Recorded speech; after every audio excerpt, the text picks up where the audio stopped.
2020년 1월 12일 월요일입니다. 자, 오늘 당신이 보내주신 자료들을 가지고 좀 깊이 들어가 볼까요 하는데요. 네, 오늘 자료가 아주 흥미롭습니다. 그렇죠. 현재 한국 경제의 가장 뜨거운 두 축, 바로 주식하고 부동산 시장에 대한 자료를 보내주셨어요. 맞습니다. 한쪽은 불타오르고 다른 한쪽도 식지를 않고 있죠. 네, 코스피는 연일 사상 최고치를 경신하면서 거의 축포를 터뜨리는 분위기인데 부동산 시장의 열기는 또 도무지 식을 줄을 모르고요. 그래서 오늘 저희의 임무가 중요합니다. 맞습니다. 이 숫자 너머에 있는 진짜 흐름을 찾아내는 것. 당신의 자료들을 통해서 이 두 시장의 열기가 과연 같은 종류의 열기인지, 또 우리가 진짜 주목해야 할 위험 신호는 어디에 숨어 있는지 한번 파헤쳐 보겠습니다. 좋습니다. 먼저 기록적인 주식 시장부터 들여다보고요. 이어서 부동산, 그리고 마지막에 두 시장을 비교하면서 핵심을 짚어보죠. 자, 그럼 주식 시장부터 한번 자세히 볼까요? 당신 자료를 보니까 코스피가 4,624포인트? 네, 그야말로 역사적인 숫자입니다. 정말요. 하루 만에 0.8% 넘게 올랐는데 근데 사실 이런 하루 등락보다는 이 흐름 자체가 중요하잖아요. 연초부터 계속 이어진? 맞습니다. 그게 핵심이죠. 이 거대한 상승 흐름. 그런데 흥미로운 게 이 기록적인 숫자를 만든 동력이 완전히 다른 두 개의 엔진 같다는 거예요. 하나는 전통적인 대기업, 또 하나는 AI 같은 미래산업. 아, 그거 아주 정확한 비유입니다. 이 조합이 뭐랄까 과연 안정적일까 싶기도 하고요. 지금 시장이 딱 그 두 개의 엔진이 동시에 최대 출력으로 돌아가고 있는 상황이죠. 첫 번째 엔진부터 좀 짚어주시죠. 첫 번째 엔진은 역시 한국 증시의 척추라고 할 수 있는 반도체, 삼성전자, SK하이닉스입니다. 역시 반도체군요. 네, 여기에 최근에 수주 성과가 좋은 방산주, 또 자동차 같은 전통적인 수출 대형주들이 아주 굳건하게 기반을 받쳐주고 있어요.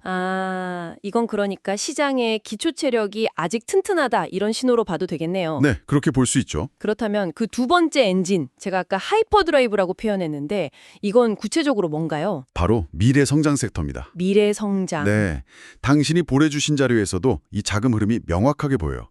우주항공, 인공지능 AI, 또 차세대 원자력, 그리고 다시 방산까지. 방사는 양쪽에 다 걸쳐 있군요. 그렇습니다.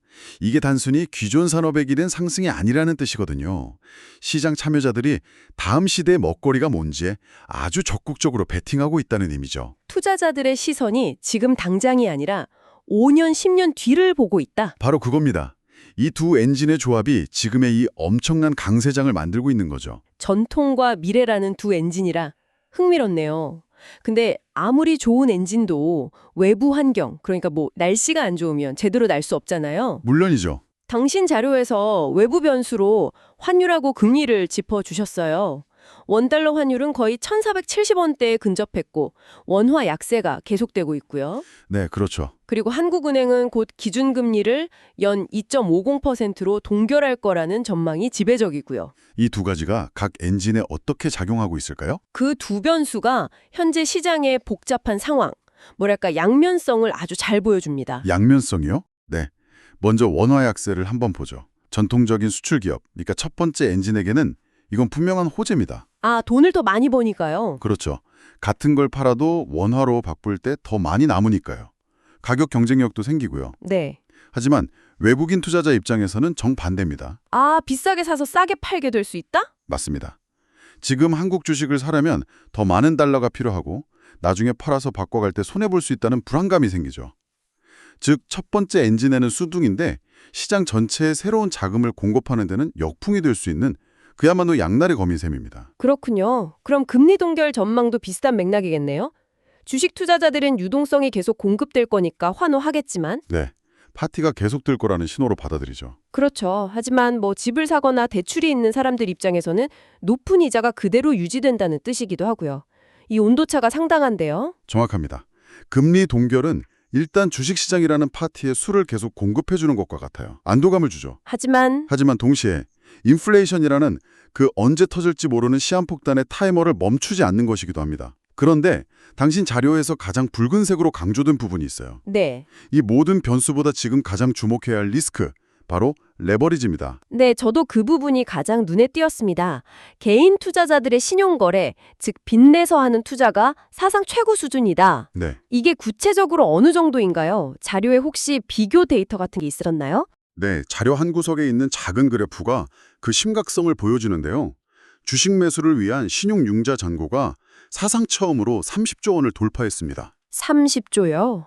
와, 불과 1년 전과 비교하면 거의 2배 가까이 폭증한 수치입니다. 2배 넣어. 특히 AI 기반 자동 매매 시스템에 익숙한 2030 젊은 투자자들 중심으로 이 레버리지 투자가 집중되는 현상이 나타나고 있어요. 아, 특정 세대에 쏠려 있군요. 그렇습니다. 기관이나 외국인들이 삼성전자 같은 우량주를 조용히 사모으는 동안 개인 투자자들은 AI 관련 테마주나 변동성이 큰 레버리지 ETF 상품에 빚을 동원해서 뛰어들고 있는 겁니다. 그렇군요. 그럼 시장의 힘이 분산되는 게 아니라 리스크가 개인 투자자 쪽으로 아주 급격하게 쏠리고 있다. 이런 신호로 읽히네요. 네, 바로 그 점이 가장 우려스러운 부분입니다. 정리하자면 지금 주식시장은 미래 성장이라는 아주 화려한 파티를 즐기고 있는데 그 파티 비용의 상당 부분이 이자가 아주 비싼 신용카드로 결제되고 있는 상황이다. 완벽한 요약입니다. 그 신용카드의 한도가 언제 막힐지 혹은 이자율이 언제 급등할지가 이 아슬아슬한 파티의 가장 큰 변수가 될 겁니다. 이 레버리지 문제가 작은 충격에도 시장 전체를 흔들 수 있는 뇌관이 될 수 있겠네요. 반드시 기억해야 할 포인트입니다. 알겠습니다. 미래에 대한 기대감을 빚으로 사들이는 아슬아슬한 파티. 이게 주식시장의 현 주소군요. 그렇다면 똑같이 뜨겁다고 하는 이 부동산 시장, 여기도 같은 종류의 파티일까요? 거기는 성격이 완전히 다릅니다. 완전히요? 네, 주식시장의 열기가 유동성과 심리라는 바람으로 지핀 모닥불 같다면 부동산 시장의 열기는 압력솥 내부의 온도가 올라가는 것과 같아요. 압력솥이요? 네, 외부에서 바람을 불어넣는 게 아니라 내부의 압력 자체가 높아지고 있는 거죠. 그 압력의 근원은 당신의 자료가 일관되게 지적하는 한 단어, 바로 공급입니다. 공급 부족 문제, 역시나군요. 자료를 보면 서울이랑 수도권 주요 지역 아파트 매매가, 전세가가 새해 첫 주에도 동시에 올랐다고 나와 있습니다. 네, 동반 상승세죠. 특히 전세 및 월세 매물이 급감하고 있다는 표현이 눈에 띄는데 이거 어느 정도로 심각한 상황인가요? 급감이라는 단어가 부족할 정도입니다. 그 정도인가요? 당신이 보내주신 데이터 중에 서울 아파트 전세 수급 지수를 보면요. 기준선이 100인데 이걸 훌쩍 넘어서 130에 육박하고 있어요. 130이면 시장에 집을 구하는 사람이 팔려는 사람보다 압도적으로 많다는 의미입니다.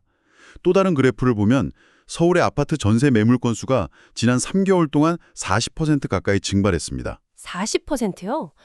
와, 그냥 줄어드는 수준이 아니라 네, 시장에서 씨가 마르고 있다는 표현이 어울릴 정도의 급격한 변화입니다. 수요는 넘치는데 공급이 말라버리니까 가격이 오를 수밖에 없는 구조네요. 근데 좀 이해가 안 되는 부분이 있어요. 어떤 부분이죠? 자료에 보면 정부가 투기를 막으려고 토지 거래 허가제라는 강력한 규제를 서울 전역으로 확대했다고 하잖아요. 네, 그렇죠. 이거 사실상 시장을 식히려고 채워놓은 강력한 족쇄 아닙니까? 근데 거래 허가 건수가 오히려 늘고 있다니? 규제가 전혀 작동하지 않고 있다는 뜻인가요? 그게 작동 방식이 좀 다르다고 봐야 합니다. 작동 방식이요? 토지거래 허가제는 분명 강력한 규제죠. 하지만 이건 투기 수요. 그러니까 여러 채의 집을 사려는 사람을 막는 데는 효과적일 수 있어도 내 집 하나 마련하겠다는 실수요자의 그 절박함 앞에서는 힘을 쓰지 못하고 있는 겁니다. 오히려 불안감을 자극했다. 맞습니다. 지금 아니면 영영 못 산다는 불안감이 자극이 되는 실수요자들을 더 적극적으로 허가 신청하게 만드는 그런 역설적인 상황이 벌어지고 있는 거죠. 끓는 압력수 뚜껑을 그냥 손으로 누르고 있는 형국이네요. 정확합니다. 압력은 계속해서 높아지고 있는 거죠. 그 압력수 비유가 정말 와닿습니다. 그런 와중에 또 흥미로운 데이터가 있어요. 네. 당신 자료에 따르면 일부 주요 지역에서 전세가율, 그러니까 매매가 대비 전세가 비율이 오히려 낮아졌다고 합니다. 네, 그 데이터가 아주 중요합니다. 전세 가격은 분명 오르고 있는데 전세가율은 낮아진다.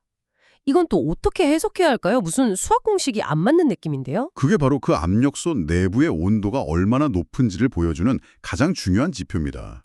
그런가요? 전세 가격이 오르는 속도보다 매매 가격이 오르는 속도가 더 빠르기 때문에 나타나는 현상입니다. 전세 시장은 실거주 가치를 반영하거든요. 그런데 매매 시장이 그보다 더 뜨겁다는 건 시장 참여자들이 실거주 가치를 넘어서 미래의 가격 상승에 대한 엄청난 기대를 가격에 미리 반영하고 있다는 뜻입니다. 오늘 안 사면 내일은 더 오른다는 그 믿음이군요. 네, 그 집단적인 믿음이 시장을 지배하고 있다는 아주 강력한 신호죠. 그렇군요. 결국 부동산 시장의 핵심 리스크는 정부의 규제에도 불구하고 공급 부족이라는 근본적인 문제가 해결되지 않는 한 이 상승 압력은 계속될 수밖에 없다, 이 말씀이네요. 맞습니다.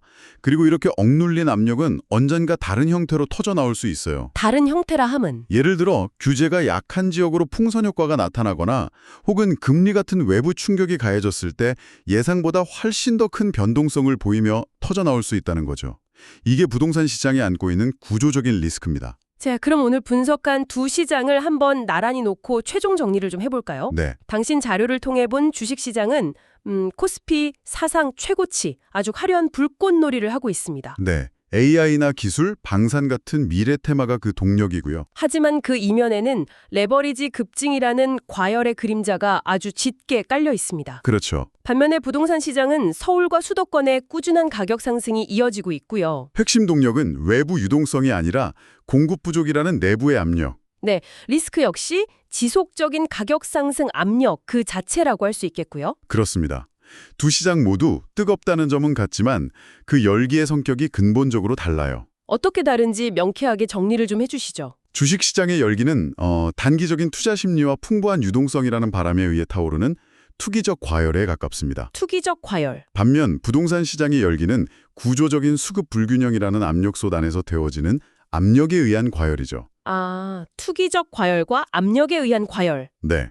이 차이를 이해하는 것이 앞으로의 흐름을 예측하는 데 매우 중요합니다. 그 성격의 차이가 결국 시장의 미래에 어떤 차이를 만들어낼까요? 바람은 언제든 방향이 바뀌거나 멎을 수 있죠. 그렇죠. 즉, 투기적 과열은 금리 인상이나 지정학적 리스크 같은 외부 충격 혹은 투자 심리가 차갑게 식는 순간 순식간에 꺼져버릴 수 있는 취약성을 가집니다. 하지만 압력솥은 다르다. 네, 압력솥은 불을 꺼도 내부에 축적된 열과 압력 때문에 한동안은 계속 뜨겁습니다.